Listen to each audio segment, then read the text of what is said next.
Halo semuanya, balik lagi sama gua Amin di YouTube channel gua Amin Awi Daily Ride. Hai. Waduh.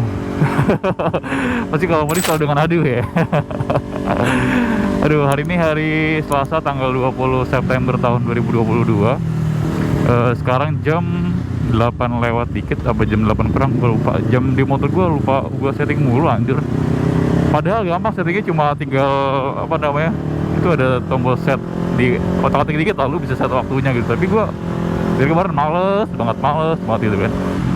Nah, kalau ini gue juga lagi ada di daerah seperti biasa yang kalian tahu, daerah Kebayoran Lama Jakarta Selatan. Di sela-sela perjalanan gue untuk menuju kantor, di sini gue bakal ngebahas tentang kabar gembira buat gue nggak tahu ini kabar gembira atau kabar yang kurang baik. Ini kabar telah munculnya facelift CBR 250RR di tahun 2022. Yes. Jadi kemarin September, tanggal 19 September kemarin, hari Senin kalau nggak salah, itu launching CBR facelift tahun 2022 yang ada beberapa bagian yang sangat jauh berbeda daripada sebelumnya, dan gue kali ini bakal ngebahas poin itu. Di sisi mana gue suka sama CBR 250RR yang facelift, di sisi mana gue yang lebih suka CBR sebelumnya gitu kan. Di sini kita bakal ngemisah-misah, ngebahas ataupun penilaian subjektif dari gue mengenai CBR tersebut. Kalau dilihat-lihat nih dari serpak kalau dilihat-lihat nih dari sepak terjangnya Honda, kayaknya sangat greedy gitu ya. Kalau gue biasa dengerin Dota gitu kan, greedy atau apa namanya, apa sih greedy itu, kayak dia pengen banyak gitu. Lupa, susah gue jelasin bahasa Indonesia apa ya greedy gitu, kayak rakus ya kayaknya. Greedy itu rakus.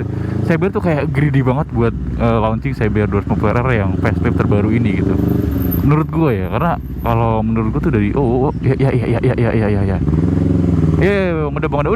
bang. Ya mungkin remnya agak-agak macet atau gimana, jadi dia oleng gitu kan.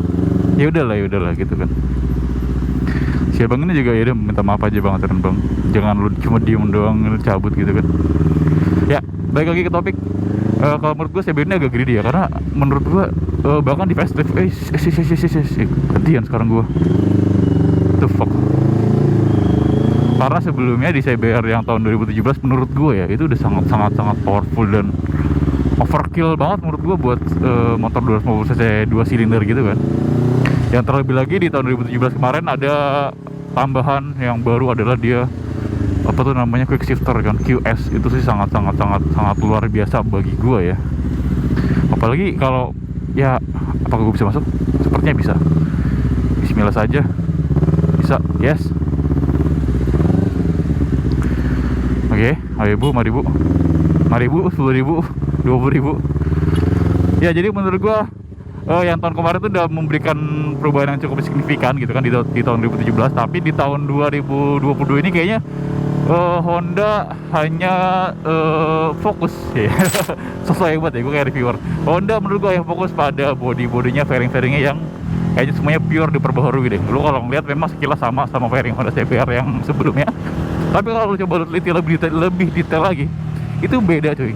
Yang paling beda ketara adalah lekukan dari fairing tersebut. Kalau secara secara global gitu kan terlihat sama bentuknya gitu, tapi kalau lu lihat lebih dekat lagi, lekukannya tuh beda-beda dan lebih agresif dan lebih tebal gitu kalau gue ngeliatnya daripada yang sebelumnya. Apakah gue menyukainya? Tentu tidak. Aduh. Gimana ya, gue tuh nggak suka motor yang terlalu besar banget gitu kan. Waktu gue beli CBR 250RR itu pertimbangannya adalah rotor yang 2,5 tapi gak gede-gede banget gitu kan. Ada Ninja dan segala macam. Akhirnya pilihan gue terjatuh kepada CBR 250RR karena badan gue nggak terlalu besar juga, agak kurus. Jadi menurut gue buat motor 2,5 yang nggak terlalu besar, nggak terlalu bulky adalah motor yang cocok buat gue gitu. Sedangkan CBR yang baru ini, kalau kalian nih lihat dari sisi depannya dulu deh, sisi depannya kayak gini, itu tuh agak-agak tembem gitu cuy, samping kanan kirinya. Lu boleh lihat deh, agak tembem gitu kan. Itu kayak ada pipi tonjolan di kiri di kanan gitu kan, agak tembem daripada yang sebelumnya. Kalau sebelumnya begini nih, dia tajam, agresif, lebih slim dan segala macam. Gue lebih suka yang lama, jujur. Sama yang kalau lu lihat di side fairing kanan kirinya nih, Kalau yang sebelumnya kan dia rata ya, jadi fairing ke kiri kanan rata, cuma ada satu layer aja gitu kan, satu layer dan rata aja gitu kan. Dan kalau lihat yang kedua ini, dia semacam ada dua layer, dua tumpukan frame lagi, dua tumpukan fairing yang menurut gua pribadi agak aneh. Kenapa agak aneh? Karena cuma di bagian fairing ini doang nih, di bagian fairing apa namanya, fairing kanan kiri itu tembum ya, ada kayak ada dua layer fairing gitu. Tapi giliran kita masuk ke arah paha di tangki gitu loh, yang buat tempat paha kita ngejepit, itu tuh kecil pak. Jadi paham gak maksud gua? Jadi tuh kecil terus kayak ngelebar gitu, habis dari kecil ngelebar. Kayak menurut gua agak aneh ya. Gue sih belum lihat motor Starnas, tapi kalau gue lihat dari beberapa reviewer yang udah ngeliat itu, gue ngerasa kayak sepertinya aneh gitu kan. Tapi yang bener gue kayak gak terlalu suka dengan model yang sekarang. Sama di bagian belakang itu ternyata juga beda. Apa gue nyebutnya apa ya, kayak tunnel udara di belakang itu semacam kayak air scoop lubang gitu. Itu beda dengan CBR sebelumnya. Kalau CBR sebelumnya kayak terkesan dia sangar, tajam, tapi dia masih menurut gue on point, garis desainnya masih oke gitu kan. Kalau yang sekarang kayak tipis, tajam, runcing kayak terlalu tajam gitu loh menurut gue ya. Karena pada dasarnya CBR 2.5 yang lama pun 2017, 2019 itu sudah paling agresif desainnya di kelasnya. Menurut gue itu udah over agresif menurut gue ya, itu yang sebelumnya. Dan sekarang Honda menambahkan lagi fairing tambahan, lakukan yang lebih agresif lagi. Dan gue ngerasa itu kayak, gue gak tahu ada orang yang suka atau enggak desain seperti itu, tapi kalau gue sendiri kayak agak gimana gitu ya kan ya.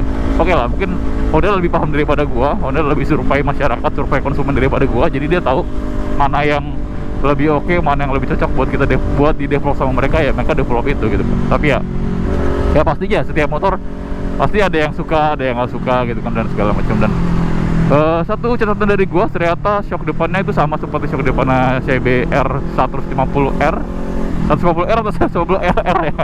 Karena plaknya sama banget anjir. Ya gitulah pokoknya. Tapi bukan berarti shocknya jelek ya, bukan berarti shocknya jelek ya, malah shocknya itu di-upgrade lagi daripada yang sebelumnya.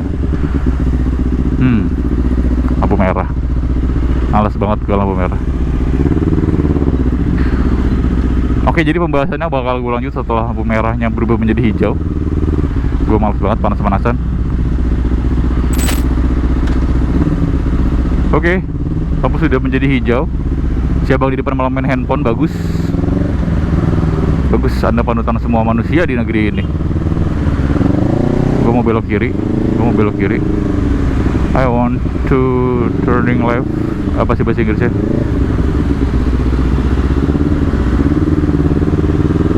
Kiri bang.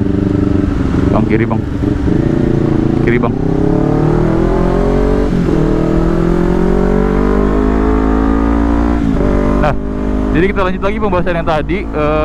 Shock depannya itu dia pakai shock depan dari CBR 150R CBR 150R yang mana SFF BP gitu kan, kalau kalian tadi tahu.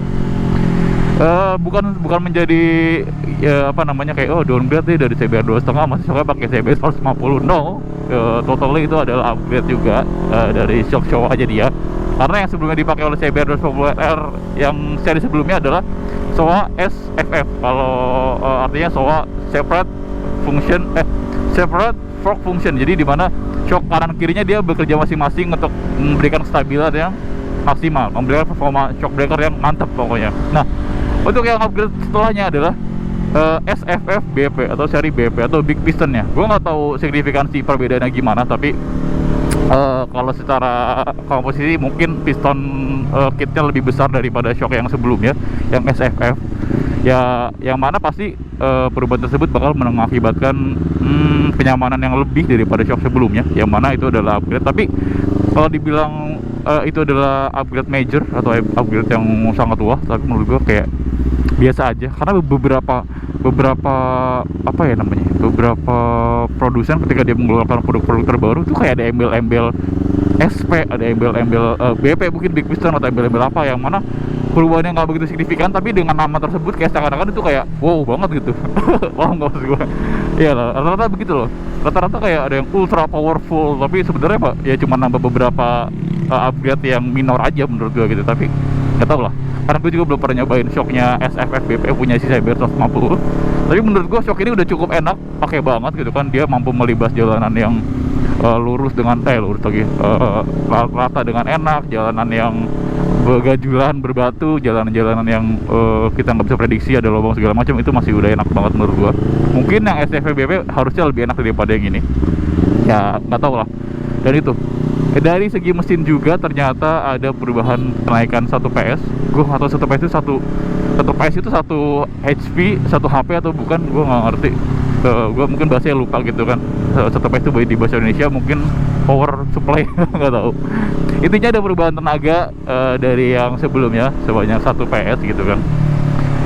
Kalau dilihat-lihat sih 1 PS itu peningkatannya udah luar biasa sih menurut gua, karena gimana ya, lu udah harus upgrade mesin dari 2017, udah naik beberapa power ke 2000 berapa kemarin 19, dan ini di upgrade lagi gitu kan. Jadi kayak mesin yang sama, basic mesinnya sama, lu oprak segala macam sampai mesinnya tuh naik tenaganya. Itu pun menurut gua hal yang sangat-sangat bagus. Tapi kalau dilihat dari signifikansi daripada sebelumnya, menurut gua kayak kurang aja gitu kan.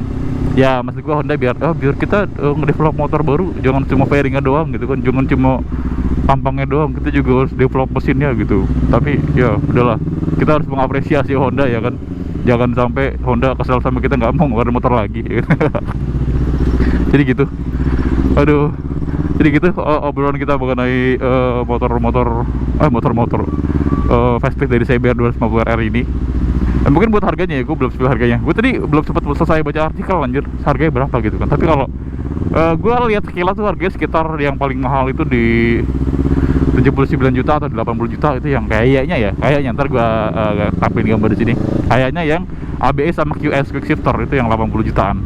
Tapi kalau untuk yang versi biasa, mungkin yang versi ABS aja atau versi yang nggak ada ABS, nggak ada quick shifter, itu sekitar di range 70 jutaan harganya. Dan kalau dibilang worth it, ya biasa Honda pasti motornya mahal ya. Tidak ada yang murah gitu kan ya. Kalau menurut kalian worth it dengan fitur-fitur yang udah gue jelaskan tadi, dengan upgrade yang udah dilakukan Honda sejak tahun 2017, kayak kalian sudah memang Honda lovers kan, one heart banget gitu kan. Terus kalian juga sudah memang cocok dengan motor ya, itu harga sudah tidak menjadi patokan lagi sih menurut gua. 80 juta anjing. Mending beli limo second dulu ke full taksi Bluebird gitu kan. Bang, gue punya uang 80 juta bang, gue mau beli mobil dong. Gue dikasih yang paling bagus loh, dikasih yang paling bagus 80 juta limonya gitu kan. Tapi ya buat orang-orang yang mungkin duitnya kebanyakan pengen beli motor tapi bingung, yaudah di motor CBR 250R yang terbaru facelift 2022 itu sangat cocok buat kalian. Terima kasih Honda telah mengeluarkan motor ini gitu kan. Dan mungkin segitu aja penjelasan dari gue mengenai motor CBR ini, yang kalau menurut opini pribadi gue ya, gue sangat-sangat tidak suka dengan desain fairing yang sekarang gitu kan. Terlihat kalau orang Jawa ngomongnya wagu gitu kan. Kalau orang Jawa ngomongnya wagu gitu. Mungkin bahasa gampangnya kaku ya. Menurut gue terlalu kaku untuk fairingnya. Semuanya di-upgrade cuy. Maksud gue semua fairingnya dirubah gitu kan. Secara bentuk tetap sama, tapi secara detailnya dirubah yang menjadikan itu jadi kaku menurut gue, dan gue nggak suka sama bentukannya. Tapi yang gue suka adalah shock depannya di-upgrade, itu lumayan berasa, tapi walaupun gue nggak tahu perubahannya kayak gimana. Sama mesinnya juga naik sedikit, walaupun sedikit tapi harusnya cukup berasa juga. Oke, mungkin segitu aja video dari gue. Sampai berjumpa di video gue selanjutnya. Terima kasih and goodbye. What the hell is this? Oh no. Oh. Goodbye. Thank you.